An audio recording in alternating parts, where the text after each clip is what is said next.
Hello friends, मेरा नाम राकेश कुमार और मैं आप सभी का आपके अपने चैनल SR स्टडी 1984 में आपका तहे दिल से हार्दिक स्वागत करता हूं। और देखिए, जो आज का टॉपिक है वो है मगध साम्राज्य का उदय। देखिए, आज हम मगध साम्राज्य के बारे में पढ़ेंगे कि इसके कौन कौन से शासक हुए हैं और उन्होंने क्या क्या काम किए हैं। तो देखिए, मगध के सबसे प्राचीन राजवंश का संस्थापक कौन था? बृहद्रथ। मगध का जो सबसे प्राचीन राजवंश था उसका संस्थापक बृहद्रथ था। इसके पुत्र का नाम जरासंध था। ठीक है। मगध की जो राजधानी थी वो गिरिब्रज या राजगृह थी। क्या थी? गिरिब्रज या राजगृह। जो जरासंध था उसने अनेक राजाओं को पराजित किया था और आखिर में उसे श्री कृष्ण के कहने पर भीम के हाथों पराजित होकर मरना पड़ा था। मतलब श्री कृष्ण ने जो है भीम को निर्देश दिया, भीम ने बोला, मतलब भीम को बोला गया, तब जाकर के जो है भीम के हाथों ये जो जरासंध था ये मारा गया था। ठीक है। इस वंश का जो अंतिम शासक था वो था रिपुंजय। कौन था? रिपुंजय। रिपुंजय एक कमजोर और अयोग्य शासक था,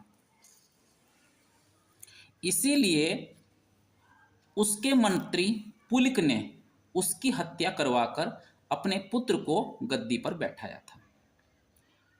तो देखिए, अब इसमें जो है इसमें प्रश्न बनता है कि मगध के सबसे प्राचीन राजवंश का संस्थापक कौन था? तो कौन था वो? बृहद्रथ। बृहद्रथ का लड़का कौन था? जरासंध। और उसकी जो राजधानी थी वो क्या थी? गिरिब्रज। गिरिब्रज या राजगृह। अब देखिए, इसके बाद में आपका आता है हर्यक वंश। देखिए, आज हम हर्यक वंश पढ़ेंगे। हर्यक वंश का संस्थापक कौन था? बिंबिसार। कौन था? बिंबिसार। बिंबिसार के बारे में देखिए, क्या है इसके बारे में जान लेते हैं। जैन साहित्यों में इसे श्रेणिक कहा गया है। जैन साहित्यों में इसे श्रेणिक कहा गया है। यह मगध की गद्दी पर 544 ईसा पूर्व में बैठा था और यह बौद्ध धर्म का अनुयायी था। जो बिंबिसार था उसने अंग देश के राजा ब्रह्मदत्त को हराकर मगध को, बिंबिसार ने अंग देश को अपने राज्य में, मतलब मगध साम्राज्य में मिला लिया था। तो अंग देश का राजा कौन था? ब्रह्मदत्त था, जिसको कि बिंबिसार ने युद्ध में हराया था और इसका शासन अपने पुत्र अजातशत्रु को सौंप दिया था। तो देखिए, इसमें बहुत सारे प्रश्न निकल के आते हैं कि बिंबिसार का पुत्र कौन था? अजातशत्रु। कौन था? बिंबिसार का पुत्र था अजातशत्रु। और हर्यक वंश का संस्थापक कौन था? वो था बिंबिसार। कौन था? बिंबिसार। और बिंबिसार गद्दी पर कब बैठा? 544 ईसा पूर्व में बैठा था। और ये जो बिंबिसार था यह बौद्ध धर्म का अनुयायी था। अब देखिए, बिंबिसार ने 3 विवाह किए थे। ध्यान देंगे, बिंबिसार ने 3 विवाह किए थे। इनकी पत्नियों के नाम महाकोसला, चेलना और अक्षेमा थे। मतलब इनकी एक पत्नी का नाम महाकोसला था, दूसरी पत्नी का नाम चेलना था और तीसरी पत्नी का नाम अक्षेमा था। तो इस तरह बिंबिसार ने 3 विवाह किए थे और बिंबिसार ने विवाह कर करके ही अपने साम्राज्य में वृद्धि की थी। अब देखिए, उसके बाद में हम इससे आगे पढ़ते हैं। मगध साम्राज्य था, इसकी शुरू से ही अवंती राज्य से दुश्मनी थी। क्या थी? अवंती राज्य से दुश्मनी थी। बिंबिसार ने अवंती के राजा चंडप्रद्योत से युद्ध किया था। ठीक है। बिंबिसार जो था जो कि हर्यक वंश का संस्थापक था, उसने अवंती के राजा चंडप्रद्योत से युद्ध किया था, परंतु बाद में ये दोनों आपस में मित्र बन गए थे। ठीक है, बिंबिसार और चंडप्रद्योत आपस में मित्र बन गए थे। शुरू में इनकी दुश्मनी थी, लेकिन बाद में ये आपस में मित्र बन गए। जब चंडप्रद्योत को पीलिया रोग हो गया था, ठीक है, जब चंडप्रद्योत को पीलिया रोग हो गया था, तब बिंबिसार ने अवंती के राजा के अनुरोध पर, मतलब चंडप्रद्योत जो राजा था उसके अनुरोध पर अपने राजवैद्य जीवक को भेजा था। बिंबिसार जब चंडप्रद्योत पीलिया रोग से ग्रसित हो गया तो बिंबिसार ने अपने राजवैद्य, अपने राज्य के वैद्य जिसका नाम जीवक था, उसको जो है चंडप्रद्योत की सेवा के लिए भेजा था। उसके बाद देखिए, बिंबिसार की हत्या उसके पुत्र अजातशत्रु ने कर दी थी। बिंबिसार की हत्या किसने की है? अजातशत्रु ने, उसके लड़के ने ही उसकी हत्या कर दी थी।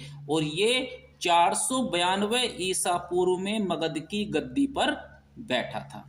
देखिए, यह सब जितने भी पॉइंट मैं बता रहा हूँ मगध साम्राज्य से संबंधित हैं, और यह परीक्षक दृष्टि से बहुत ज़्यादा महत्वपूर्ण है। बहुत सारे रेलवे, एसएससी वगैरह एग्जाम में जो है इनसे बहुत सारे प्रश्न पूछे जाते हैं। तो देखिए, बिंबिसार की हत्या किसने की है? अजातशत्रु ने की है।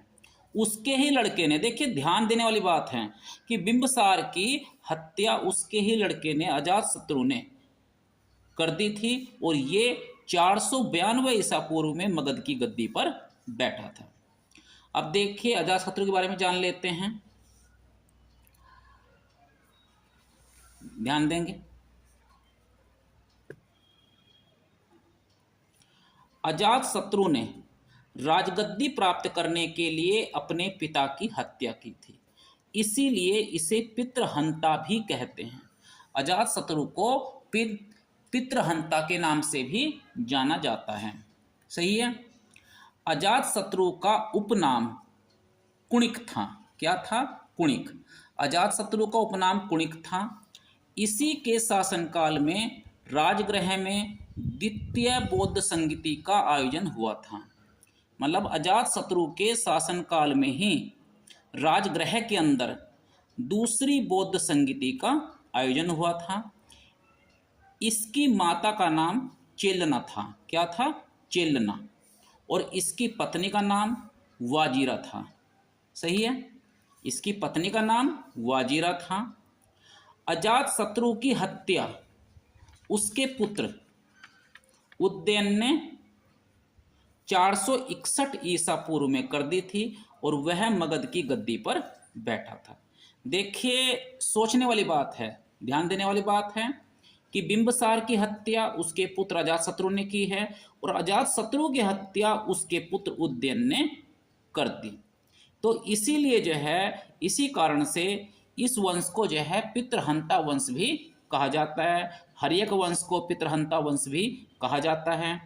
तो देखिए, अजातशत्रु की हत्या उसके पुत्र ने, उदयन ने 461 ईसा पूर्व में कर दी थी, और वह मगध की गद्दी पर बैठा था। अब देखिए, उसके बाद उदयन के बारे में जान लेते हैं। उदयन ने पाटलिपुत्र की स्थापना की थी। देखिए, पाटलिपुत्र की स्थापना किसने की है? पाटलिपुत्र की जो स्थापना है वो उदयन ने की है। किसने की है? उदयन ने। उदयन जो था वह जैन धर्म का अनुयायी था। उदयन के बाद उसके 3 पुत्रों, देखिए उदयन के जो 3 लड़के हुए हैं वो कौन कौन हुए हैं उसको जान लेते हैं। देखिए, अनिरुद्ध, मुंडक और नागदशक, इन्होंने क्रम से शासन किया है। ठीक है, सबसे पहले ये उदयन के बाद में राजगद्दी पर अनिरुद्ध बैठा है, उसके बाद में मुंडक बैठा है, और फिर उसके बाद में नागदशक बैठा है।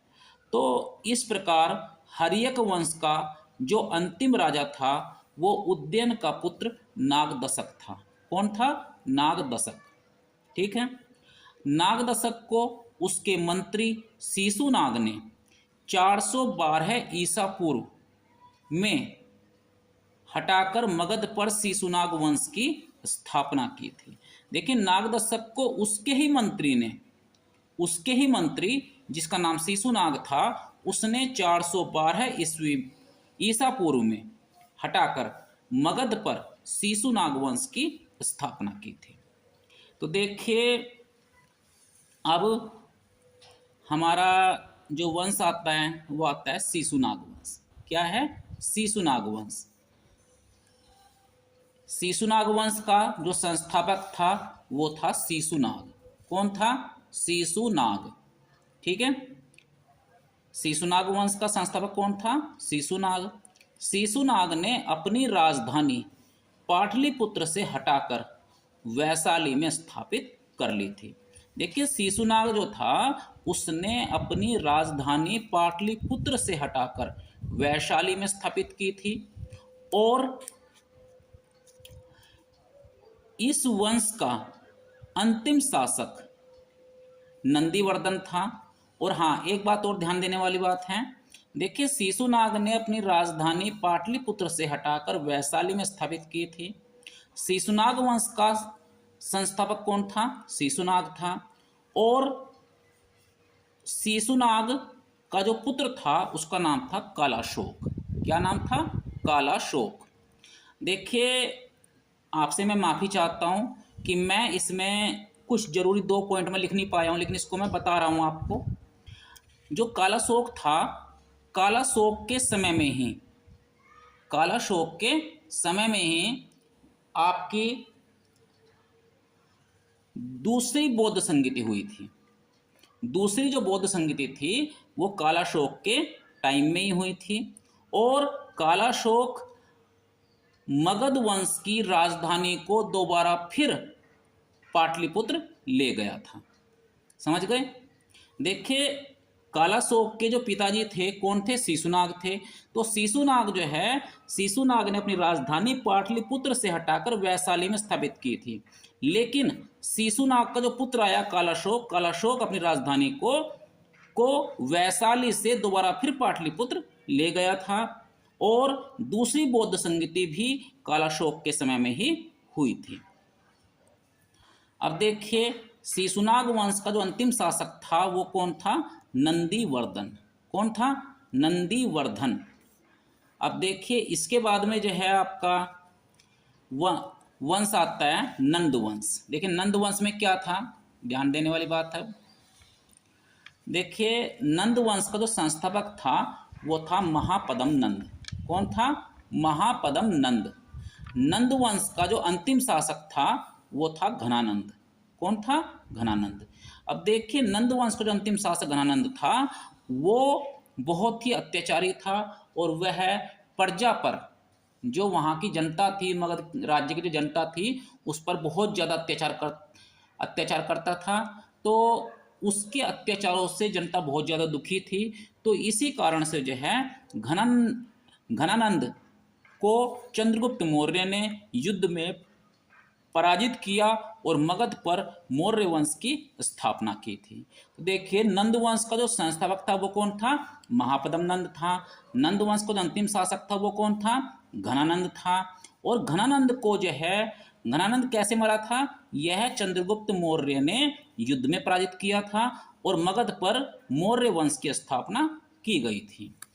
तो देखिए, आज मैंने आपको मगध साम्राज्य के बारे में आपको बताया। उम्मीद करता हूं कि मेरे द्वारा दी गई जानकारी आपको काफ़ी अच्छी तरह से समझ में आ गई होगी और आपको काफ़ी पसंद भी आई होगी।